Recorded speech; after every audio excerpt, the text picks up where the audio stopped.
بسم الله الرحمن الرحيم اللهم صل على سيدنا محمد النبي الأمي وعلى آله وصحبه وسلم تسليما كثيرا.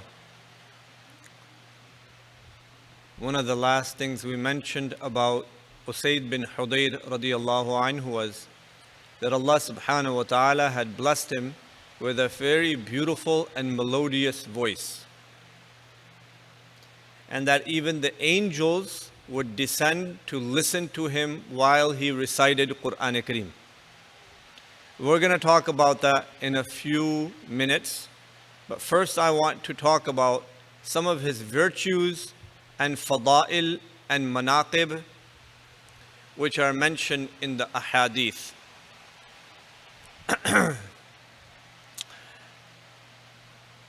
When Rasulullah sallallahu alaihi wasallam would praise people, there was two ways he would go about doing it. Either he would praise that person amongst a small group of people who happened to be there at the time when he was talking about that sahabi. And at other times, but very rarely, he would make a public announcement. And in that public announcement, we would officially declare that this person, they are very special to me, and they're very close to me and have a very high status also in the eyes of Allah subhanahu wa ta'ala. And the reason for making that public announcement was for people to recognize their status, to respect them, something that would remain as a record for progeny, because Rasulullah sallallahu alaihi wasallam knew that everything he said and did will be kept as a record for the latter times, including our times. So he wanted this to be kept as a record that these people were my Sahaba and the greatest among the Sahaba. So there's a very famous hadith in Sunan al-Tirmidhi in which Rasulullah sallallahu alaihi wasallam made such a public announcement in which he officially declared the fada'il, the greatness of, I think, 5 to 6 sahabi in this specific hadith. And the word he used is a very common word that's used only in relation to public announcements when you're praising somebody. That's the word ni'mah. What a great person.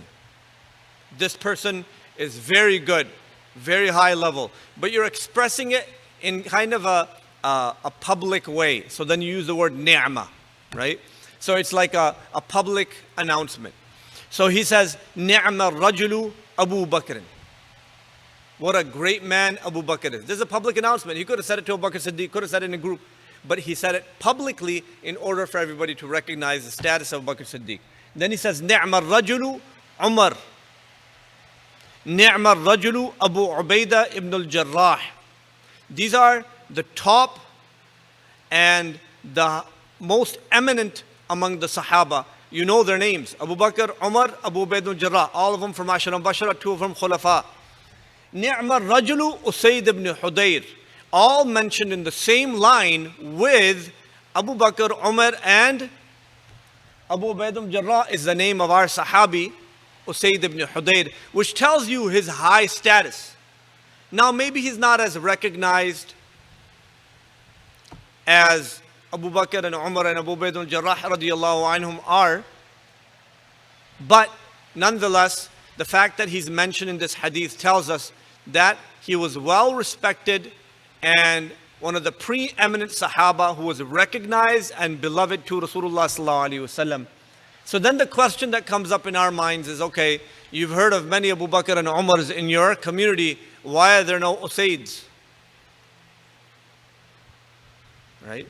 There are many Abu Bakr and Umars, but why are there no Usaids?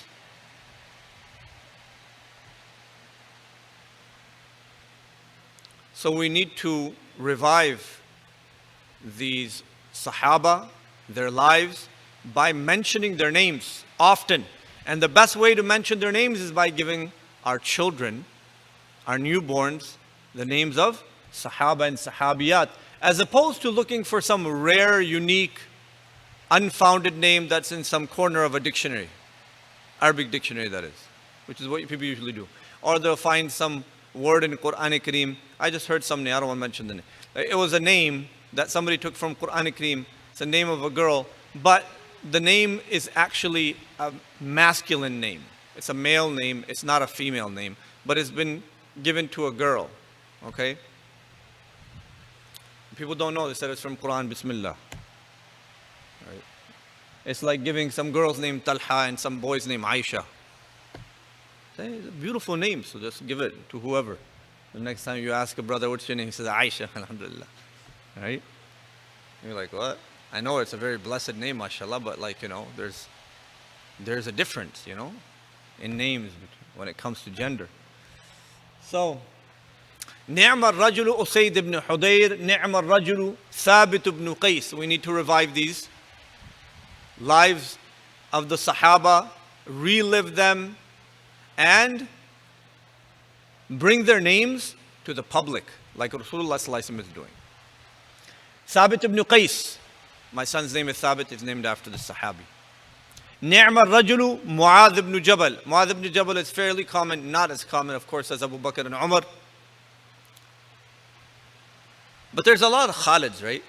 People like Khalid because they like that.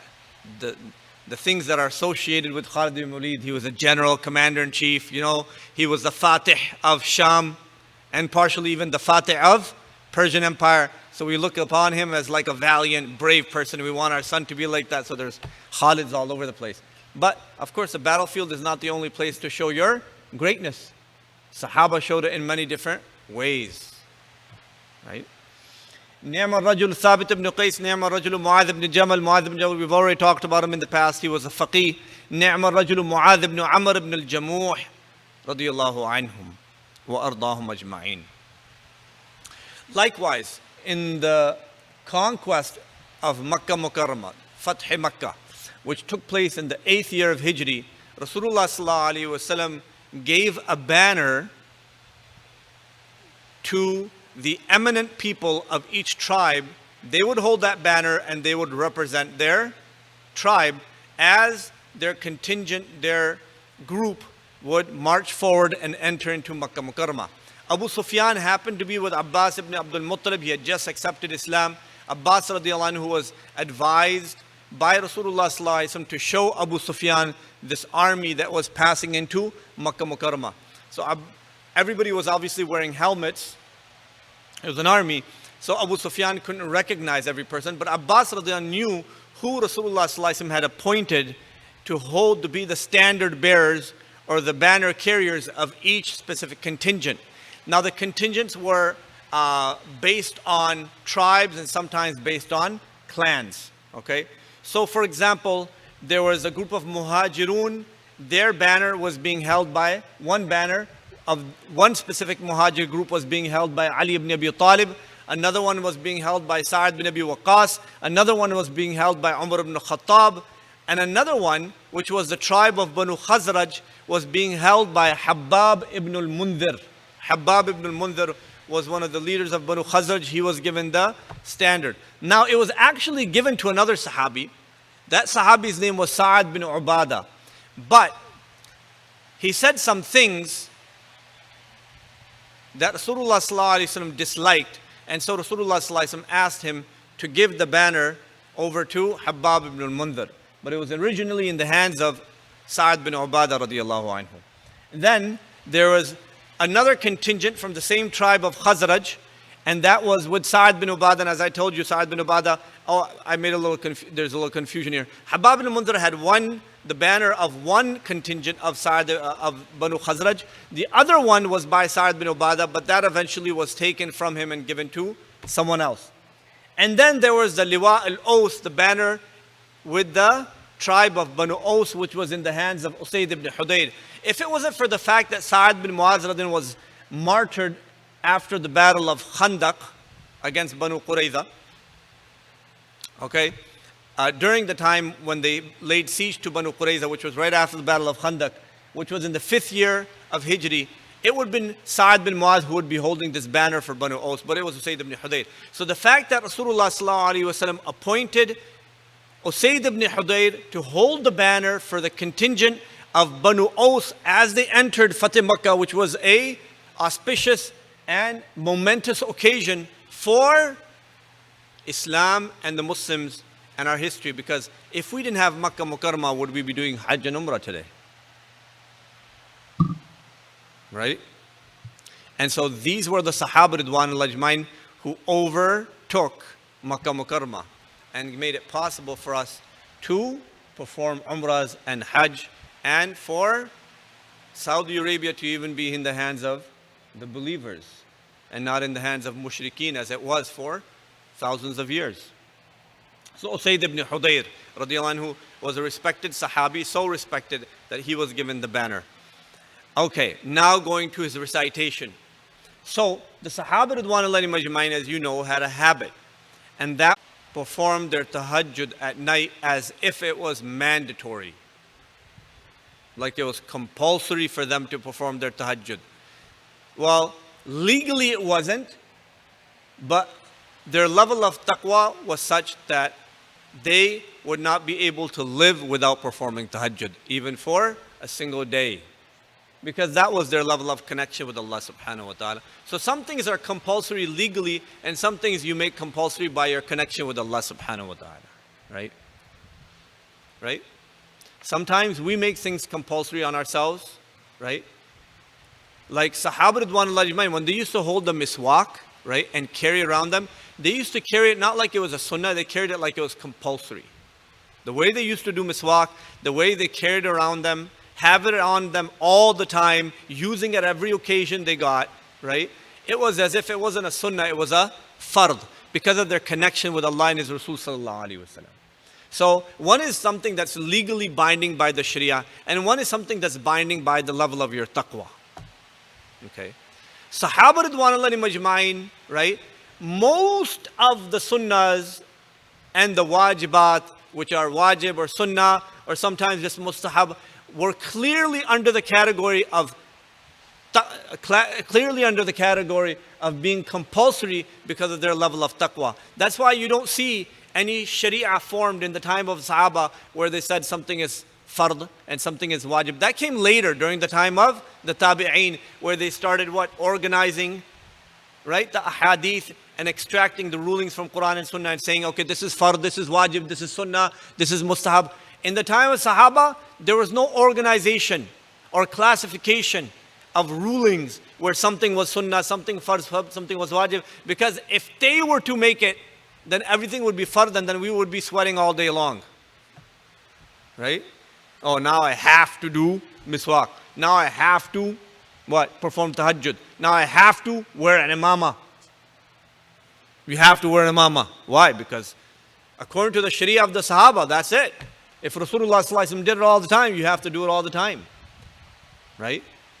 Forget about Sahaba. Even the tabi'een, I've read so many anecdotes about the tabi'een, like Imam Hanifa, Imam Malik, and Sufyan al-Thawri, and other scholars. They regularly would wear imamah wherever they went, whether they're sitting in classes and teaching, right, fiqh, right, or narrating a hadith. They had an imamah on their heads. It was very, very common. Okay. So going back to that main point, for them it was like a fard. Same way, tahajjud. They didn't leave tahajjud for anything, right? So Usaid bin Hudayr Radiallahu Anhu would pray tahajjud in the last part of the night. Now, we talked about one Sahabi before we started with Usaid ibn Hudayr, Abbad bin Bishr, who happened to be related because they were both from the same clan. So they were cousins. Abbad bin Bishr's level of khushu' in his salah, we talked about that in one incident that took place where a person was lurking in the darkness and he was shooting at him while he was protecting the mouth of a valley where Rasulullah sallallahu alaihi wasallam and the Sahaba were encamped, right? And how he continued praying salah. Same thing with Usaid bin Hudayr. Except that there's no enemy here. He's in Medina Munawwara, and he used to perform his tahajjud not in his house, outside of his house, because if it's in his house, somebody may get disturbed while they're sleeping, right? He might recite Quran loudly, he might start crying, people get disturbed. So he didn't want to pray salatul tahajjud in the house and disturb anybody's sleep. One is to impose something on yourself, one is to impose something on other people. They didn't force anybody to pray tahajjud, but they prayed tahajjud themselves. Of course, their wives prayed tahajjud themselves, and they were people of the highest level of taqwa. But the way of the Sahaba was that they didn't impose the deen on somebody else. They imposed it on themselves because of their level of taqwa. And by nature of that virtue, they were able to influence other people in that way without even saying anything. So like if you spend time with a Sahabi, and that's all he's doing is ibadah, you get into the habit of doing ibadah all the time. Right? You get into the habit of praying tahajjud because you spend time with that person and he treats tahajjud like it's a compulsory act. And he may not wake you up, right? He may not wake you up, but he'll definitely get up himself and you'll feel guilty and you'll end up getting up too. So that's the way they were, Sahaba Ridwanullahi Majma'in. Today it's the opposite. We impose the deen on everybody else, but we don't do it ourselves. And that's why we don't have the same effect. We want our families to become very, very pious and very religious, and we call them towards the deen, but we don't follow the deen ourselves. Sometimes this happens between husband and wife. Sometimes it happens between parents and their children, right? And this is very, very dangerous, and this is what we need to learn about the Sahaba Ridwanullahi Majma'in. Anyhow, so Usaid ibn Huzayr Radiallahu ta'ala Anhu is saying, we were saying about him rather, he was saying that Usaid ibn Hudayr radiallahu anhu was praying his tahajjud, not in his house. Where did he pray it? By the stable where he used to keep his horse.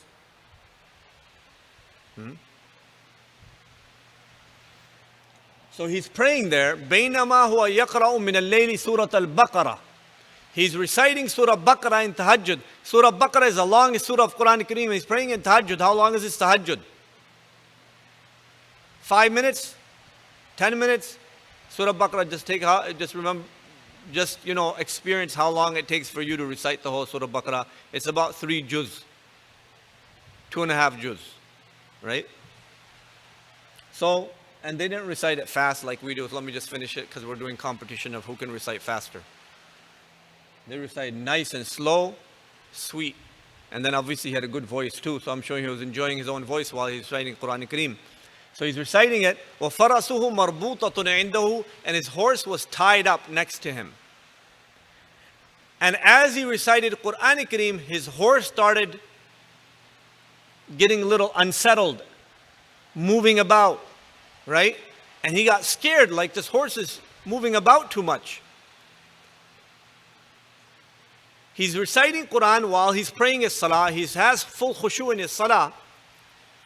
And he's enjoying himself, but he's noticing that his horse is moving a lot. And he also happens to have his little child not too far away from him. And he's scared that he starts reciting Quran too much. The horse starts moving about too much and it might trample over who? Little Yahya. His baby's name was Yahya. That's why his kunya, as we mentioned in the beginning, was Abu Yahya or Abu Atiq. Abu Atiq. So, Jalat al-Faras, and then he stopped reciting. In other words, he started reciting but quietly so the horse couldn't hear. فَسَكَتَتْ, and now the horse was completely back to normal, calm. Okay? And then he started reciting again, loudly, and the horse starts, reacting to it and moving about as if something is really bothering it. So he had to lower his voice again, and the horse is calm again. And he realizes there's a pattern going on here.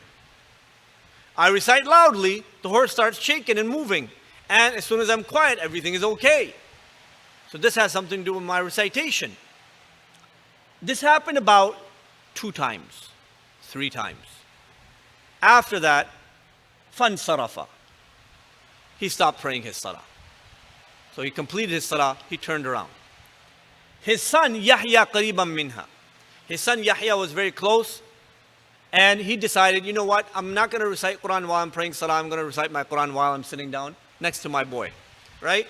But he starts reciting and the same thing happens again. فَأَشْفَقَ أَن تُصِيبَهُ. He was scared that the horse would trample over his baby, his son, and he stopped reciting. But when he looked up in the sky, because he's reciting Quran out in the open by the stable, okay, in the middle of the night, And he's taking care of his baby at the same time, which is some good lesson for all of us, right?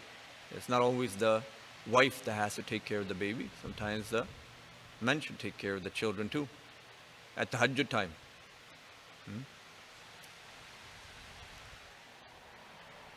So, he raised his head towards the sky, فَإِذَا وَبِمِثْلِ الظُّلَّةِ, and the earth looked like a big shade, like a canopy.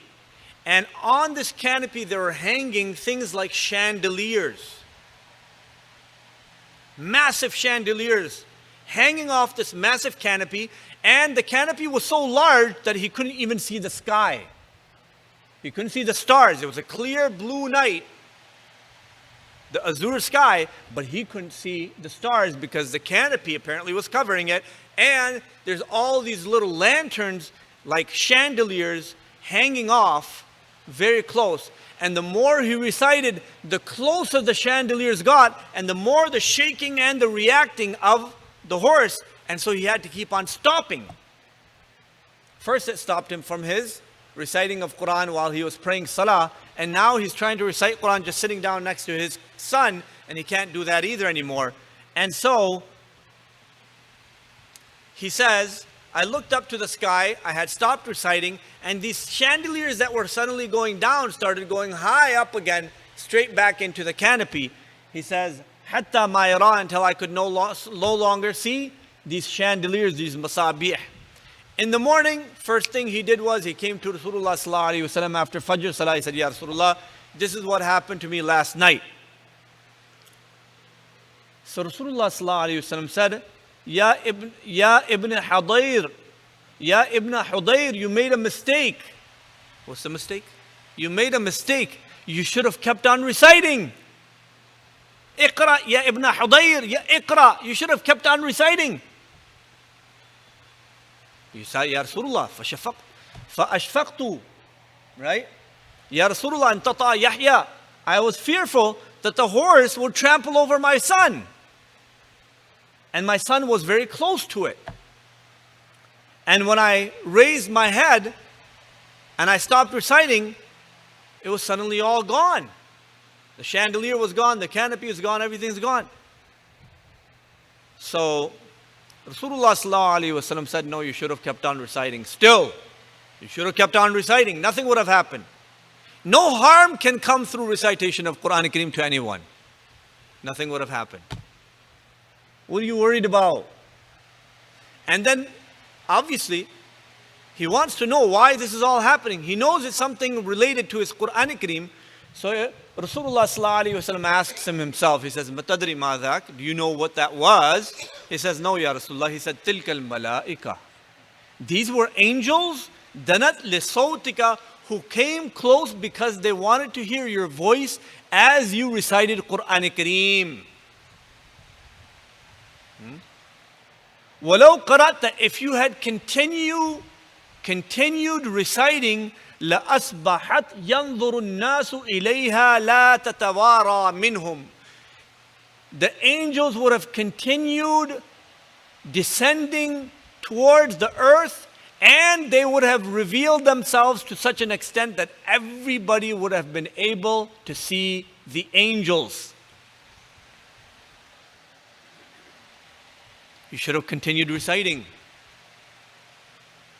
Right? We stop reciting Quran Kareem when we have a bee buzzing near our ear.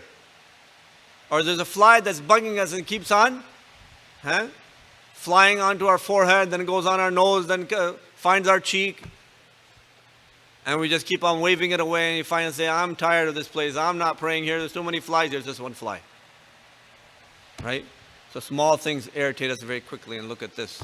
Subhanallah. Hafiz ibn Hajar takes some very, very important points from this hadith. He says one thing that we need to learn.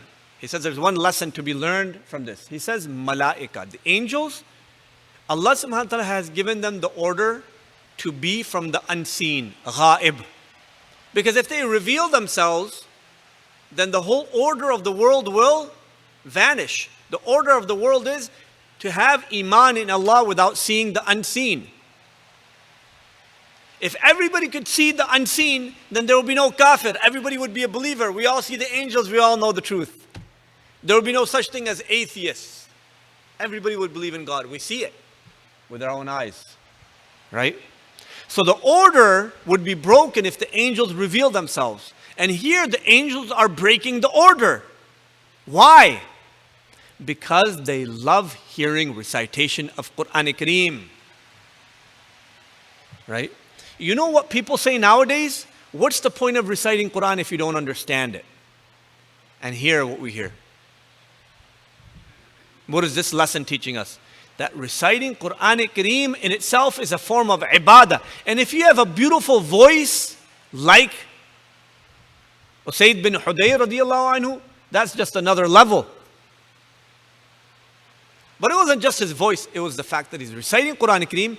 But there's another quality that Allah Ta'ala gave him, Hafiz ibn Hajar cites, was his khushu' while he was praying. When he was reciting Quran Kareem and he was praying salah, he had so much khushu' while he was praying that he was attracting the angels towards himself through his voice, through his recitation, and through his devotion to Allah while he was praying his salah. That he was completely defocused from everything around him until the horse was reacting so much that he could no longer ignore it. No longer ignore it. And this is one of the things that Rasulullah ﷺ said, Innal walada mabkhalatun majbanatun. Children become the source of us being cowards. Right? Because of our love for children, we don't do the things that we would want to do in deen. But we should do those things. That's why Rasulullah is saying, don't let children become a hindrance between you and getting closer to Allah. That's why he's telling Usaid ibn Hudayr, continue reciting Quran Kareem. It's not going to affect your child. Your child is not going to get hurt by recitation of Quran Kareem. There's nothing to worry about. Subhanallah. So 3 things. Khushu' in salah, recitation of Quran Kareem, and his voice. These 3 things together were so powerful that the angels were ready to break the order of this world and reveal themselves and come out from the unseen to listen to his recitation of Quran Kareem. But it also tells us, above all else, the manqabat, the greatness of Usaid ibn Hudayr Radiallahu Anhu himself as a sahabi of Rasulullah Sallallahu Alaihi Wasallam. Now we understand why Rasulullah Sallallahu Alaihi Wasallam placed him with the names of Abu Bakr, Umar, Abu Bayd al-Jarrah, and so many other great Sahaba when he said, Ni'mar Rajul Usaid ibn Hudayr. What a great man Usaid ibn Hudayr is. Why? Right? That Allah subhanahu wa ta'ala loved him so much, the angels loved his recitation so much, that they are to listen to him, they're willing to reveal themselves. There's one last point that I want to make and then we'll end this session. There's another point that Hafiz ibn Hajar said. He makes a couple of points from this hadith, from this anecdote. So inshallah, one last point. There's a couple of points. We're not going to go through all of them. Just this one second point. He says, أَنَّ التَّشَاغُلَ بِشَيْءٍ مِّنْ أُمُورِ الدُّنْيَا وَلَوْ كَانَ مُبَاحًا قَدْ يُفَوِّتُ الْخَيْرَ الْكَثِيرَ. If a person gets occupied in something, even if it's permissible, it makes him lose out on many good things from the deen. Look, Usaid ibn Hudayr was getting the suhbah of the angels. And just by doing something that was perfectly permissible. What was permissible? That he stopped reciting Quran Kareem because he was concerned for his son. Nothing wrong with that. Perfectly permissible. Right? But as a result, he missed out on something much greater. Those angels, if they had revealed themselves and they had come closer, what effect would that have on him and on the people? Right? That's why Rasulullah Sallallahu Alaihi Wasallam is encouraging you should have continued reciting. Right? So if Hafiz ibn Hajar says, if you lose so much by doing something mubah, something permissible, imagine how much you lose by committing a sin. He didn't disobey Allah by stopping recitation of Quran Kareem, right? And by getting occupied in something else. That was perfectly permissible. In fact, it's even understandable For those of us who have children, understand why he did what he did. But he still lost out on something very big. Right? But what about those who commit a sin and disobey Allah and rebel against the orders of Allah? Can you imagine what they miss out on and how much they lose by doing something that's sin? Sometimes it's not even a sin, it's perfectly permissible. But you know what? Nowadays I would even consider that a sin. The amount of time we spend on social media, honestly, that's a sin now. We are so occupied, it's almost an addiction. I would say it's a drug. It is an addiction. Because we spend so much time on social media and we give our kids this internet. And kids talk like adults now because of the stuff they see and watch and read on the internet. They don't behave like children. There's a book out about this actually, of how childhood is vanishing. Children no longer are children because internet is making them into little adults. They know more than their parents now about a lot of things. We're not just talking about how to use technology, but about things of the world. And so children are losing their innocence. And when you lose your innocence, then what happens? You know, the only reason why the ahkam of Sharia don't apply to children is because of their innocence. Right? Now we find children are committing major crimes, like a 14-year-old doing this, a 13-year-old doing this, a 12-year-old killing his mother, killing his father, doing all sorts of bad things. Right? Innocence is gone. And the whole reason why the ahkam of Sharia don't apply to children is because of that innocence. When that innocence is gone and now they've become adults, now what? Maybe we should make salah fard on them when they're 9 years old, since he already knows so much. Right? He's no longer a child anymore. May Allah protect us all. So this is really a sin. Yes, it's permissible, but what it's doing to us and how it's destroying our iman, our deen, and our dunya as well, we ask Allah subhanahu wa ta'ala to protect us and protect our next generation of ummatis of Rasulullah sallallahu alayhi wa sallam. Subhana rabbika rabbil izzati amma yasifun wa salamun ala al-mursaleen walhamdulillah rabbil alamin. Jazakumullah khair.